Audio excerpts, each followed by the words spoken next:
என்னோட பேரு கிரிஜா. நான் எங்க ஊர்ல உள்ள ஒரு பிரபல ஸ்கூல்ல தான் படிச்சேன். அதுக்கப்புறம் மகளோட பிறந்தநாளை நினைக்கிறாரு.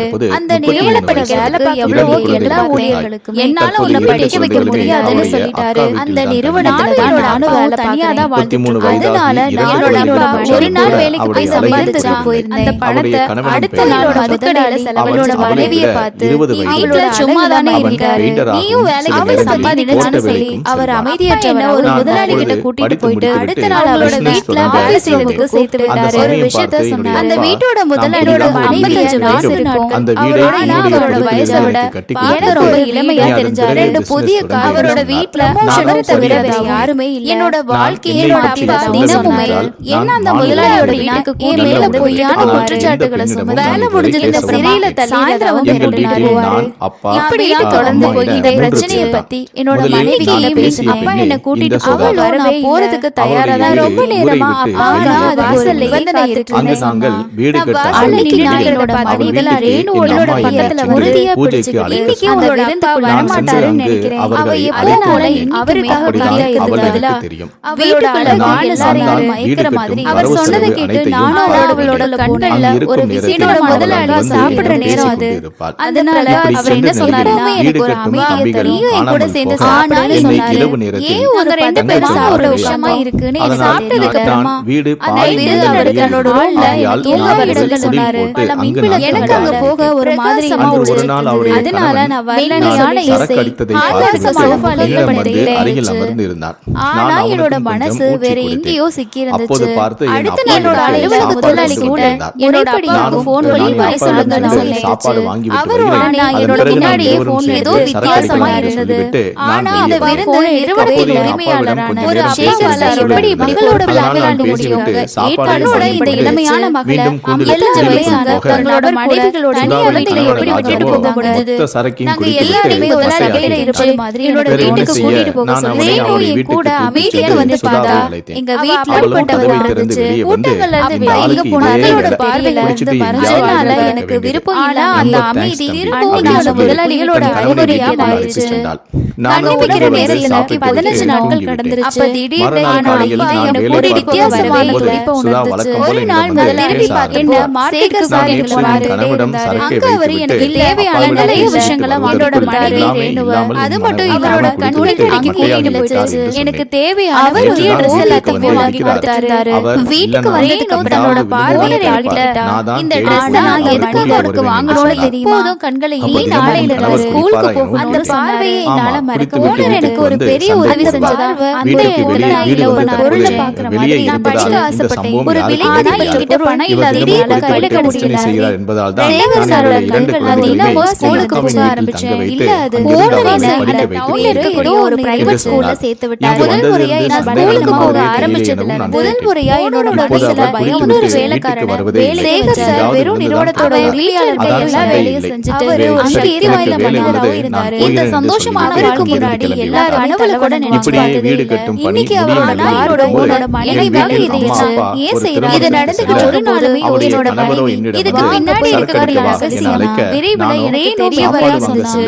ஒருவேளை என்னோட கொஞ்சம் கூட பயமில்ல உணர்ந்திருக்கலாம். கண்ணிமைக்கிற நாளும் சரி 6 மாசம் ஓடி போச்சு. ஆனா என்னோட பார்வை அழகா சேகர் சார் யாருதான் இருந்துச்சு. வீட்டுல ஏதோ எங்கோ தூரத்துல இரவு தூங்குறதோட பார்வையை எனக்கு பால் கொண்டு வந்தாரு. என்னோட ரூம்ல கூட நைட்டு எப்படியோ இதெல்லாம் என்னோட முதலாளியோட இத்தனை நாளோட வித்தியாசமான விஷயம். ஓடி காலையில நான் என்னோட முதலாளி நாங்க வீட்டுக்கு வந்தோம். உடற்பயிற்சி இப்படிதான் ஒரு நாளோட ஓனருக்கு உடற்பயிற்சி செஞ்சுட்டு இருக்கும்போது திரும்ப அதே விஷயம் மனசுல வந்துட்டு இன்னைக்கு நான் உனக்கு ஒரு சேகர் சாரோட பயிற்சியை சொல்லி அவரோட சொன்னாரு. அவரோட முதலாளி எனக்கு எல்லாமே என்னோட மனசுல கொடுக்க ஆரம்பிச்சாரு. அப்ப நைட்டோட லைட் காலையில ஆபீஸ்க்கு நாங்க 2 பேரும் அந்த பயிற்சியை செஞ்சுட்டு இருக்கும்போது முதலாளி எனக்கு சேகர் சார் கூப்பிடுறாருன்னு அதை பார்த்த முத்து என்னோட கால்கள் அப்படியே நின்னுச்சு. அதனோட இதய முதலாளியை வேகமா துடிக்க வெளியே ஒரு நபர் வந்து சேகர் சாரோட எப்பவுமே அதுக்கப்புறமா முதலாளி அந்த பயிற்சியை நிறுத்தி எனக்கு ஒரு கூண்டு முத்து தோணுச்சு. இன்னிலிருந்து நீங்க உள்ள வர்றது ஏதோ ஒரு விளையாட்டு நடக்கிற மாதிரி இருந்துச்சு. ஒருவேளை முத்தா இப்படி உள்ளதாக முதலாளிக்கு பிடிக்கலையோன்னு நினைச்சேன் அப்படின்னு மென்மையான முதலாளி வெளியே போனதுக்கு அப்புறமா ஆனா அந்த மென்மை வித்தியாசமான கண்ணோட்டத்துல நான் அமைதியா உட்கார்ந்தேன். ஆனா அதை பெருசா எடுத்துக்கவே இல்லை. மிகவும் கடினமான ஒளிபாடு போல என்னோட ரூம் இருவடத்துக்கு எப்போதும் பிரசமா இருந்திருக்கு. நான் ஸ்கூலுக்கு ரொம்பவே நன்றி சார்னு சொல்லி என்னோட மேலத்துக்கு வந்துட்டேன். அவர் சிரிச்ச வீட்டுல நானே உன்னோட குடும்பத்தை சந்திச்சேன். முதலாளி என்னோட ஒரு அழகான ட்ரெஸ் கொண்டு கண்ணியமானவும் அவரு அந்த ட்ரெஸ் போட்டுக்க தயாரா என்னோட இதை இன்னைக்கு நாம வெளியே பார்ட்டிக்கு போகணும் எதுவுமே பேசல.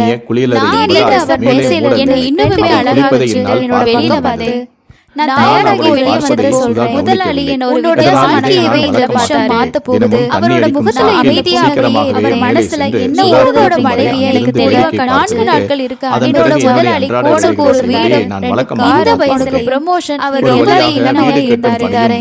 ஆனா இதை கேட்டது அவரோட முகத்துல ஒரு வித்தியாசமான பொலிவு தெரிஞ்சது. நான் எதுவுமே பேரும் கையில பிடிச்சுக்கிட்டு ஆனா அந்த விருந்துகள் என்னோட காதுகள்ல விஷம் பாட்டில அவர் தன்னோட நண்பனோட உதடுகள் நடுங்க ஆரம்பிச்சது. தன்னோட நண்பர் பேசிக்கிட்டு இருந்தாரு. நீ கொஞ்ச நேரம் கழிச்சு என்னோட ஓனரோட உலகண்டு இப்படி பக்கத்துல வந்து என்ன பார்க்க ஆரம்பிச்சாங்க. வெறும் 4 நாளுக்கு அப்புறமா என்னோட வாழ்க்கையவே உன்னோட முதலாளிக்கு நிறைய அவர் அப்படி சொன்னாரு. உன்ன மாதிரி ஏதோ ஒரு பெரிய ஆயிரக்கணக்கான ரூபாய் செலவழி என்னோட கண்களுக்கு முன்னாடி சூழ ஆரம்பிச்சு என்னோட முதலாளியோட நார்ந்துச்சு. அந்த பேச்சை அப்படி இலையில அவர் மேல எனக்கு ரொம்பவே கோவம் வந்துச்சு. ஆனா நான் உங்க வாய அமைதியா யோசி. சீக்கிரம் அதுக்கப்புறம் அந்த நபர் என்னோட எனக்கு ஜூஸ் அவர் பேசல ஒரு காகிதத்தை வச்சு ஜூஸ் வாங்க அதுல 2 வீட்டோட பத்திரம் மன்னிக்கணும் சத்திய தகவல் அந்த ஜூஸ் என்கிட்ட கொடுத்தாரு. அவர் அந்த வீட்டை அதுக்கு நான் அந்த ஜூஸ் என்ன மாதிரி தகவல்களை ஜூஸ் குடிச்சதுக்கு அப்புறமா நான் மெதுவா யோசிக்க எனக்கு கொஞ்சம் நேரம் இருந்து பேச மேல தலை அவர் சிரிச்சாரு. தூங்கிட்டேன். எவ்வளவு வேணாலும் அடுத்த நாள் காலையில நான் சீக்கிரமா செய்யணும். என்னோட முதலாளியோட ரூம்ல இருந்தேன். என்னோட காலை எழுப்பி படுக்கையில உட்கார்ந்தேன். எப்படியோ அவளுக்கு வெளியில வந்து காலை உணவு கொண்டு அன்னைக்கு நாள் முழுக்க இது எனக்கு ஏதோ நடந்ததில்ல மூழ்கி இருக்கிற மாதிரியே எனக்கு சந்தேகங்களோட பார்க்க ஆரம்பிச்சேன். நான் வீட்டுக்கு வந்து அவன்கிட்ட பேச போறதுல இருந்த ஓனர் ரூம்குள்ள முகத்துல வழக்கமான நீ நல்லா இருக்கியா ஆனா அந்த பொண்ணுகைய பாக்குறேன். அப்ப நான் அவர்கிட்ட என்னோட தலை ரொம்பவே கனமா இருக்குன்னு சொன்னாலும் அமைதியா இருந்தேன். அதுக்கு அவர் சொன்னாரு நேத்து நைட்டு நீ பாட்டில ஜூஸோட குரல்ல கவலை தவறுதெல்லாம் ட்ரிங்க்ஸ் குடிச்சிட்டு சுவர்ல சாஞ்சதுனாலதான் உன்னோட தலை கண்ணுல கனமா இருந்தது. டேப்லெட் போட்டா சரியா போயிடும். எனக்கு ஒரு மாத்திரை எடுத்துக்கொண்டோட குரல் நடுங்க ஆரம்பிச்சது. நான் அன்னைக்கு ஸ்கூலுக்கு தான் சொல்லல. அன்னைக்கு நாள் முழுக்க என்னோட ரூம்ல அவ பக்கத்துல வந்து என்னோட அதுக்கப்புறம் நைட்டு தூங்கவே என்னோட பார்வையே நான் நாள் முழுக்க தான் விஷயத்தே இருந்தேன். இருந்தாலும் நைட்டையும் என்னோட ரூம் காணிச்சு பெட்ல படுத்தேனுக்கிட்ட எல்லாத்தையும் கொஞ்ச நேரம் கழிச்சு என்னோட கைகள் என்னோட ரூமுக்கு யாரோ உள்ள வந்ததா ஒட்ட காஞ்சது. மெதுவா என்னோட கண்களை அமைதியா உட்கார்ந்து என்னோட எதிரில முதலாளியோட பார்வையை தாழ்ந்துச்சு. நான் கண்களை மூடல நான் முன்னாடி பார்த்த மாதிரி திரும்பவும் அவரோட தீவிரமான ஒரு பாவம் இருந்துச்சு. அவர் ஏன் அப்படி திடீர்னு அவரோட பார்வையை புரியவே இல்லை. அவரோட அப்பா என்னோட அப்பாவை பத்தி அவர்கிட்ட கேட்டுக்கிட்டே கண்ணீர் இல்ல. ஆனா முதலாளி அப்போ ஒரு விசித்திரமான தேடிக்கிட்டே இருக்கேன்னு தான் சொல்லுவாரு. ஒரு நிபந்தனையை வச்சு அதனால நைட்டு மதிக்கிறேன். முதலாளி என்னோட ரூமுக்கு வர அவரோட குரல் மெதுவாக ஒவ்வொரு நாளும் என்னோட ரூமுக்கு உறுதியா இருந்துச்சுல. இதை கேட்டு என்னோட இதயம் உணர்வுக்கு இன்னும் பொருளாக இருந்துச்சு. அந்த வார்த்தைகள் மட்டும்தான் அவளை பார்க்கவே சோர்வா என்ன அர்த்தம் என்ன பார்த்த குரல் பலவீனமா இருச்சா நீங்க ரொம்பவே சோர்வா தெரியுறீங்க. சேகர் சாரோட முதலாளி ரூமுக்கு வந்தாரா?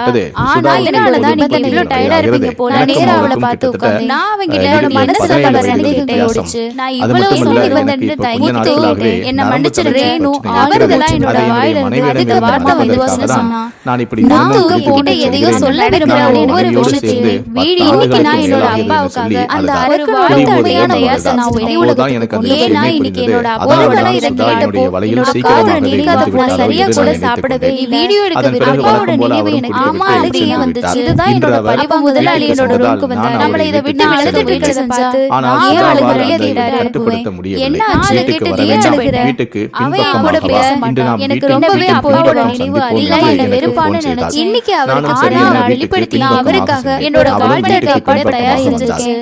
இப்படி அந்த வாழ்க்கையில என்னோட முதலாளி மிக விரைவாக நான் உன்னோட அப்பாவை கூட்டிட்டு வருவேன்னு சொன்னாரு. கடவுளை அதுக்கப்புறமா இவ்வளவு எதுவுமே சொல்லாம அந்த ரோமானா இப்ப தன்னோட நோக்கத்தை செயல்படுத்தி நான் இன்னைக்கு நைட்டு முழுக்க தூங்கவே இல்லாம இருக்கா. அதனால எழுப்பி சமையலறை தவிர்த்து கொஞ்சம் தண்ணி குடிக்கலான்னு என்னோட குடும்பத்துக்கு சமையலறையில இருந்து ஜன்னல் வழியா என்னோட மானத்தை காப்பாத்திக்கிட்டு அங்க என்னோட முதலாளி தன்னோட உடல்ல ஒரு போர்வை இது மிகவும் ஆபத்தானது. ஒருத்தருக்கு ஒரு கண்ணுக்கு ரெயின சொல்லிட்டு இருந்தாரு. சேகர் சார் ஜன்னலுக்கு பக்கத்துல போய் பார்த்து பணம் அதிகாரம் வேற யாருமே எல்லாமே நிறைய இருக்கு. என்னோட அபிமானம் ஏதாவது தீங்கு செஞ்சா இவனுக்கு பணம் வாங்கி இழுக்காருன்னு எனக்கு தெரியல. ரவி உனக்கு புரியலையா? என்னோட அவர் நம்ம மிரட்டல் இனமே அழுது அவரோட மிரட்டல் முதலாளி அடிபடாவே தெரியும். அவர் இன்னும் அவரோட அப்பாவை சந்திக்க யாராவது ஒருத்தங்க ஏன் அவருக்கு பணம் கொடுத்து அது நான் தான்.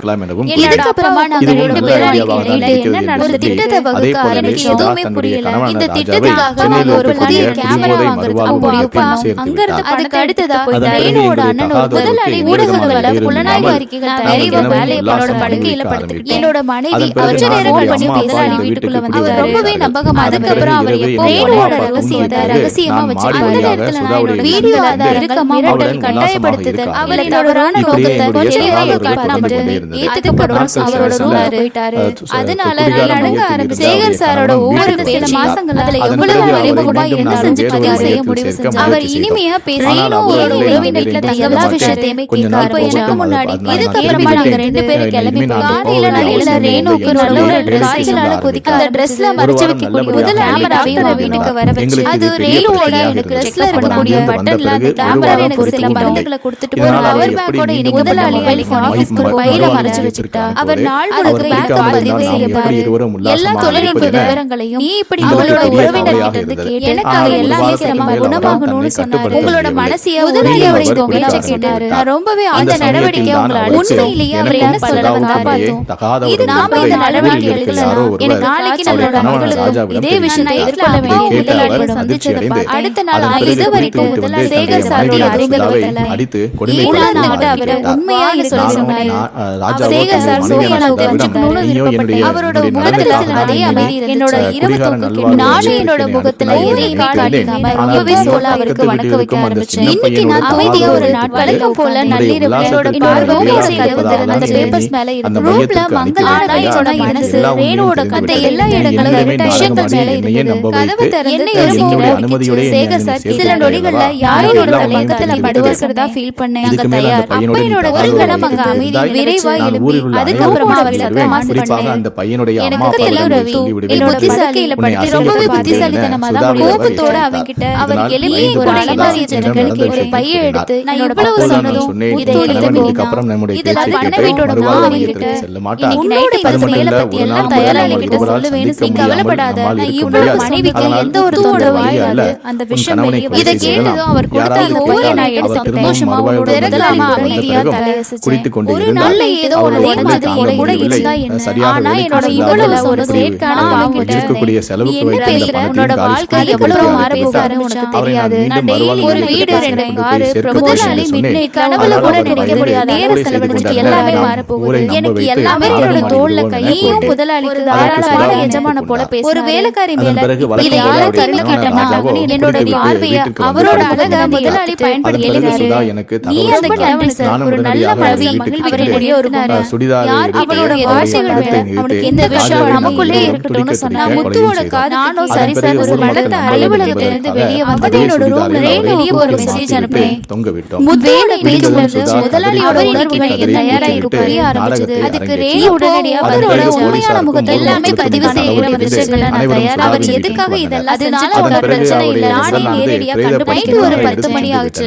அடுத்த நாள் நைட் ஃபுல்லா முதலாளியோட அவரோட ரூம்ல எல்லா இடமும் பக்கத்துல இருந்துச்சு. வீட்டுக்கு நான் மெதுவா அவரோட பக்கத்துல என்னோட இதயம் நான் அவரோட கையை பிடிச்சேன்.